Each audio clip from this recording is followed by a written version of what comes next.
Have you ever been scrolling through real estate listings at 3 o'clock in the morning, staring at a house that costs $500,000 and wondering how on earth anyone is actually affording this?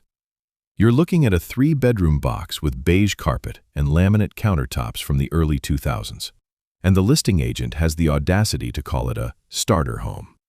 Meanwhile, you're doing mental math on your salary, wondering if you missed a massive promotion, or if the entire world has just collectively lost its mind. Spoiler alert, it's not you. It's the math. And the math is absolutely brutal. My name is Flix, and I help people understand the real mechanics behind money.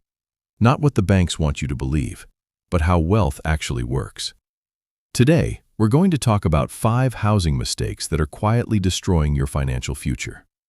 We're going to look at the numbers that real estate agents hate, and why the American dream of homeownership has turned into a financial stress simulator for most people. If you want to stop feeling broke and start building actual breathing room, make sure to hit that subscribe button and give this video a thumbs up. Let's dive into why your house is probably costing you way more than you think. Mistake number 1. Trusting the bank's definition of affordable. This is where the trap begins. You walk into a bank, show them your $84,000 salary, and they tell you that you're approved for a $500,000 mortgage. They use something called the debt-to-income ratio, usually allowing you to spend up to 43% of your gross income on debt. But here is the thing. The bank has zero incentive to make sure you can actually sleep at night. Their only goal is to make sure the loan doesn't default immediately. When you spend 43% of your gross income on a mortgage, you are functionally broke. By the time the IRS takes their cut and you pay for health insurance and a 401k, you're looking at nearly half of your take-home pay disappearing before you've even bought a gallon of milk. You aren't owning a home. You're becoming an indentured servant to a 30-year amortization schedule.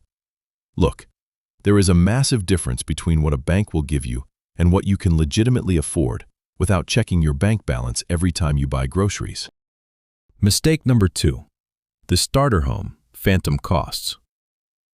Most people calculate their housing costs by looking at the mortgage payment and stopping there. But principal and interest are just the baseline. You've got property taxes that skyrocket every time the city needs a new stadium. You've got homeowners insurance that's doubling because of climate change. And then there's the one that kills your budget, maintenance. The general rule is to budget 1% of your home's value per year for repairs. On a $500,000 house, that's $5,000 a year, or about $417 every single month. That's for the water heater that explodes at 11 p.m. on a Sunday, or the HVAC system that decided to retire in the middle of a July heat wave. When you're a renter, that's the landlord's problem. When you're an owner, that's a $5,000 bill you're putting on a credit card at 22% interest because you spent all your cash on the down payment. These phantom costs turn a manageable payment into a financial nightmare where you're one check engine light away from disaster.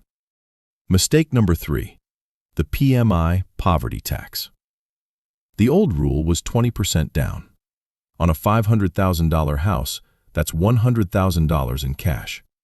But the average person has about $8,000 in savings. So, what do people do? They put down 3% or 5% and unlock a new expense called private mortgage insurance, or PMI. PMI is essentially a poverty tax. It's an insurance policy that protects the bank, not you, in case you stop making payments. It usually costs between $200 and $400 a month for the crime of not being wealthy enough to have $100,000 sitting in a high-yield savings account. You're throwing away thousands of dollars a year on insurance that provides you zero benefit.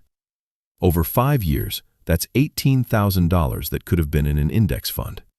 Instead, it's just gone, vanished into the bank's profit margins while you struggle to build equity. Mistake number 4.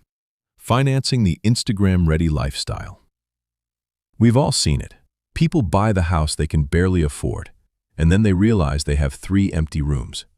So, they go to a furniture store and finance a $5,000 sectional sofa at 0% interest for 48 months. Then they need the $400 blender, the designer kitchen gadgets, and the perfect patio set to make the backyard look like a Pinterest board. This is what I call status spending. You're going into debt to buy a couch that will be stained and worn out in 5 years anyway. You're trying to project an image of wealth to people who don't even care about you, while your actual net worth is cratering. Real wealth isn't granite countertops and a matching furniture set. It's the peace of mind that comes from having a $20,000 emergency fund. Financing your lifestyle like it's a car payment is a one-way ticket to staying broke in a very nice-looking living room. Mistake number 5. Ignoring the opportunity cost. This is the biggest mistake of all because it's invisible. When you tie up every spare dollar in a massive mortgage, you are losing the power of compound interest. Let's say you stretch for that $500,000 house and your payment is $1,000 higher than what a more modest home would have cost.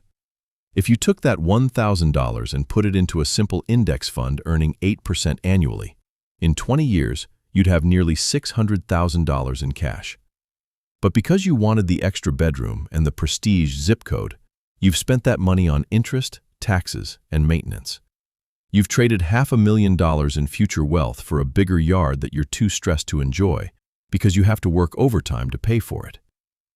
Look, I'm not saying you shouldn't buy a house. I'm saying you shouldn't let a house buy you. There is no trophy for being house poor. There is no prize for having the most impressive mortgage on your block. The real win is having a budget with margin, the ability to say yes to an opportunity or no to a job you hate. If you're sitting there right now feeling pressured to buy because renting is throwing money away, remember this. Losing your mental health and your future wealth to a mortgage you can't afford is the ultimate way to throw money away. Stop looking at what you qualify for and start looking at what actually gives you freedom. Because at the end of the day, you can either look wealthy or be wealthy. For most people, you can't do both. I'll see you in the next one.